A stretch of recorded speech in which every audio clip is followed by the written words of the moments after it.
Yes, guys, welcome back to another video. This is the final installment of my top 60 rankings. Today, we'll be going over the players ranked between 46 and 60. This is the place where you're going to find those draft bargains, a few little bolters in there, and some different types of players. So if you're a club, you're following a club that has a late pick in the draft, a Collingwood, they came into the draft around this range. These are some of the players that you're going to be looking for. As I've said multiple times, this is not a mock draft. It's just simply my draft rankings. And I've tried to do this most latest one, I've tried to kind of go back earlier into the season, try to remove some of the things like recency bias that you have with watching towards the end of the season and looking at things like the draft combine as well to kind of paint a full picture. I did this by breaking down it position by position so I could sort of compare some of those different types too to make the entire holistic top 60.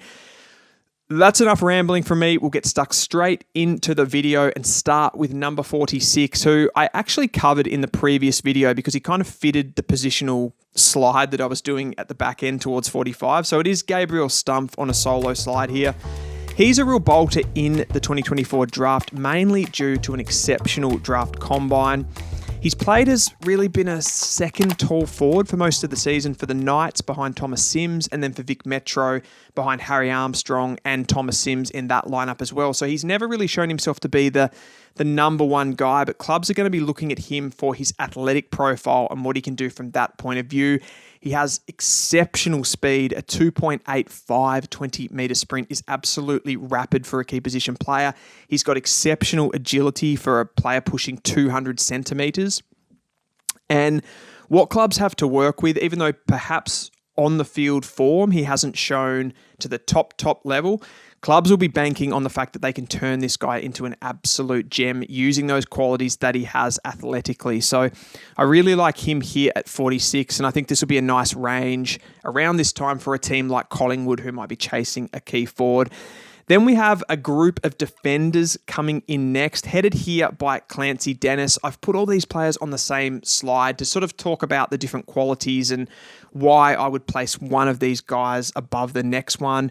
As I said, Clancy Dennis at 47. He's a 195 centimeter key position, really lockdown defender, a man-on-man guy, not necessarily someone like a ball-in-hand type player, and that's why he falls in behind some of those other key position players earlier on the list, like Harry O'Farrell, for example, like Noam Raz, who are those key position lockdown players that are a little bit more versatile and a little bit better with ball in hand. So he sits there above Lennox Hoffman and Joel Cochran, the other two, who I've gone with Dennis over those two due to the fact that he can play on those bigger bodies. Perhaps from a positional point of view, he's a little bit more of a need for most clubs to be able to get that player in and sit there as a lockdown player. So the next one is Lennox Hoffman, who is more of your third tall. So 190 centimetres, more of your medium type interceptor, Nick Vlosten, James Sicily, that type of player.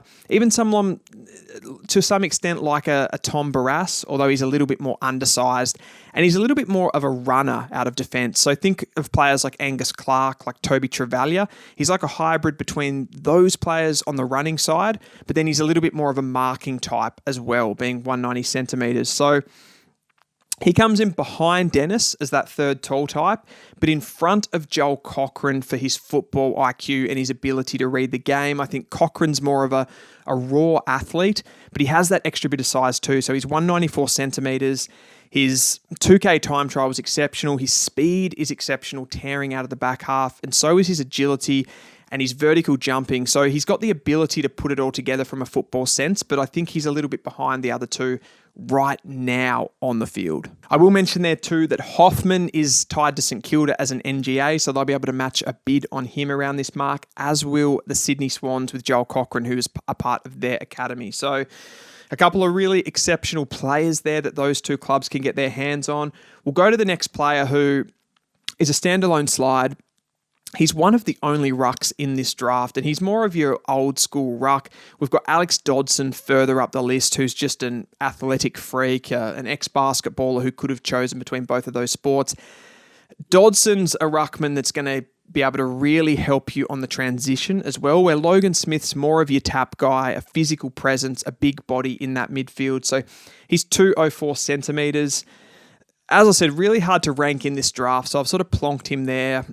in and around the 50. There is a sort of narrative in this draft that rucks will be a little bit more of a higher commodity due to the fact that there aren't many in the draft, but I don't believe clubs will really want to waste high-end draft picks on rucks, given that you can take players that have been successful really late in drafts and also in the mid-season and the rookie drafts as well. So I slotted Logan Smith in. I think he's good enough on talent to go around this 50 mark and sort of put in between a group of defenders and a group of small forwards who I'll go into now. So at 51, topping my grouping of small forwards here, you can see there's Josh Dolan, there's Reece Unwin, there's Damon Hollow, and there's Cody Angove are the 4 players in question here, all a little bit different, and I'll discuss all the qualities. So Dolan, for me, I reckon he's going to go higher than this in the draft. He ended up falling here based on the rankings. I mean, he's 177 centimetres, so he's a shorter type player, but you've got to think Dylan Moore vibes here. He's a really, really strong endurance runner. He's got pretty good speed. He's November born, so he's a little bit of a younger player, a little bit more development left in him, and one that's kind of fallen through the cracks in some sense. He was even cut from the Sandringham Dragons side at some stage earlier in the year or late last year, and then he worked his way back into the team with really good performances and just an uncanny ability to hit the scoreboard. He's kicked the most goals of all of the players on this list, and he's one of the hardest working.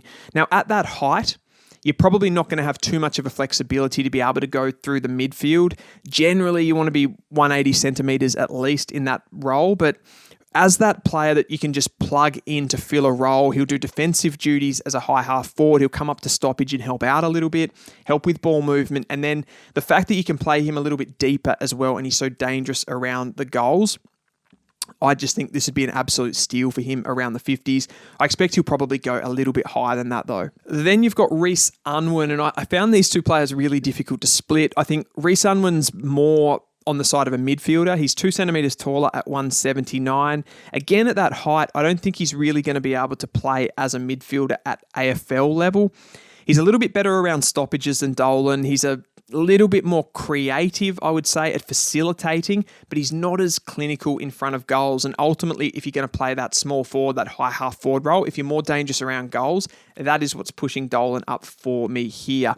I think Unwin's got great speed. He went sub 3 seconds in the 20-metre sprint. He's got pretty good athleticism around that. And just that low centre of gravity, that player that's going to strike up a combination with your tools to be able to find the ball at ground level inside forward 50. I think he can work on the clinical nature around goal, work on his scoring, not just the score-assist side, and be a really good creative half-forward flanker at AFL level.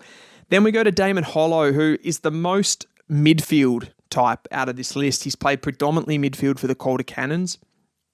And he finds the football. He's a really high IQ footballer, a really smart player, but he probably lacks a little bit of the athleticism of, say, an Unwin or a Dolan with that speed level. And I don't know what his 2K time trial was at the Combine, but I think he's probably behind those other 2, but maybe has a little bit of a higher football IQ and ability to almost play any position on the field. We've kind of seen that with him going onto the wing, floating across half back at different times, and then playing in the forward half of the ground as well, but really being predominantly a midfielder at the Calder Cannons. So he maybe it doesn't have some of the high-end attributes of an Unwin or a Dolan, but is perhaps the most versatile player as well. So he fits in there, and I kind of liked him in this group amongst these small forwards. And then we have a new player on this list, a WA player, one that I haven't seen as much of across the season, Cody Angove. Going back through some tape and just watching some of his highlights, watching some of his good performances, I just think he could be something really different, an X-factor player at AFL level in the forward half. He plays that high half forward role, has little stints in the midfield. He's a little bit skinny at the moment, but he looks like such a good runner, such a good linking player. It reminds me a little bit when he plays wing time, a little bit of a Darcy Wilson type. He's more undersized than that at 182 centimetres, but really clinical around goal, and he creates a lot of space on transition. Just looks like a type that would really succeed at AFL level. So he's come in to the top 60, and I've got him with this group here at 54. Moving on to the next slide, we've got a couple of tools here. The first one being a forward in Tyler Welsh, who, is likely, as a father-son, he's going to end up at Adelaide. I think a bid will come around this sort of mark. he's a really polarising player for me, Tyler Welsh, because at times I think some of the attributes that he has, like his ground level stuff, is maybe a little bit sloppy for that sort of mid-hybridy forward at 190 centimetres, that third tall type. You'd want him to be a little bit more quick, a little bit more powerful. Someone like a Cam Zurhaar would be maybe the ultimate of that type of player. But he's so impactful, and he's across national championships, across senior SANFL level, he's been shown to be able to turn games with his impact, with the momentum that he can shift, with big goals in big moments, and just his competitiveness is so good that I really had to fit him in here. Then I've got Adrian Cole at 56, who's another academy prospect here, so another player that's tied to a club. We've got a lot of those in this back end. Adrian Cole, athletic key defender, who is probably one of the best lockdown defenders in this crop if you just take the defending. One of the big issues with Cole is ball in hand. I think for an opposition team, when Cole gets the ball in his hands, you're going to press him like mad because he does turn the ball over. He's got a bit of an iffy kicking action. And it's a slow ball drop from hand to foot. So I think he's a big press trigger for the opposition if you want to get in the forward half and really ramp that up.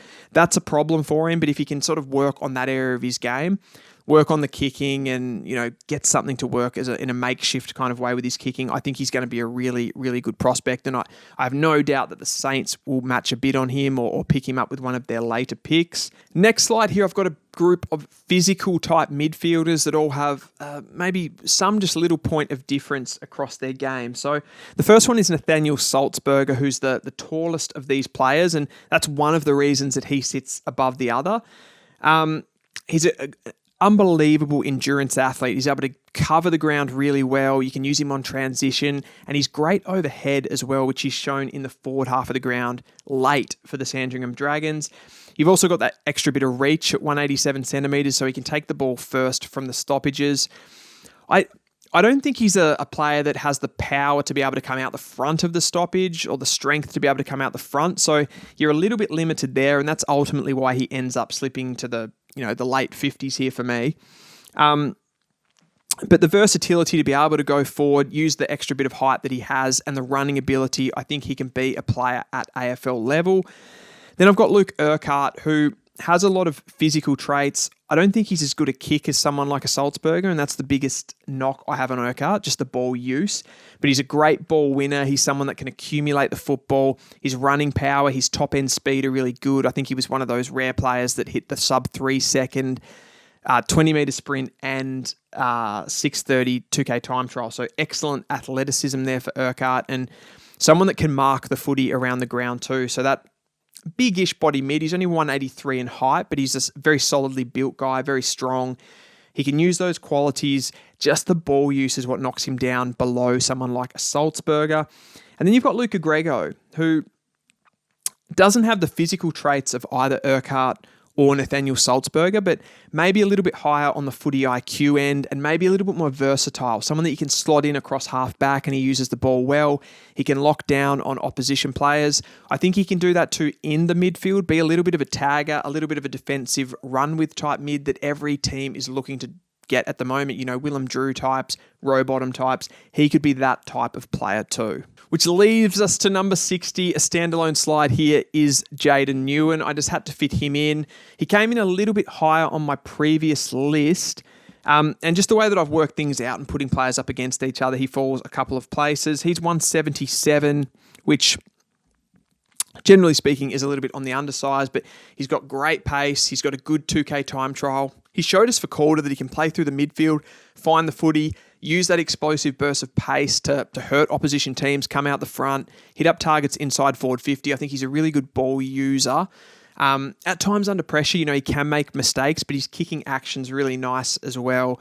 And just a player with, I don't know, I can imagine him becoming at AFL level someone like an Adam Sard at Carlton with the controlled ball use and great level of speed coming out of the back half. So I think he's got a lot of AFL traits, and I had to fit him into the top 60.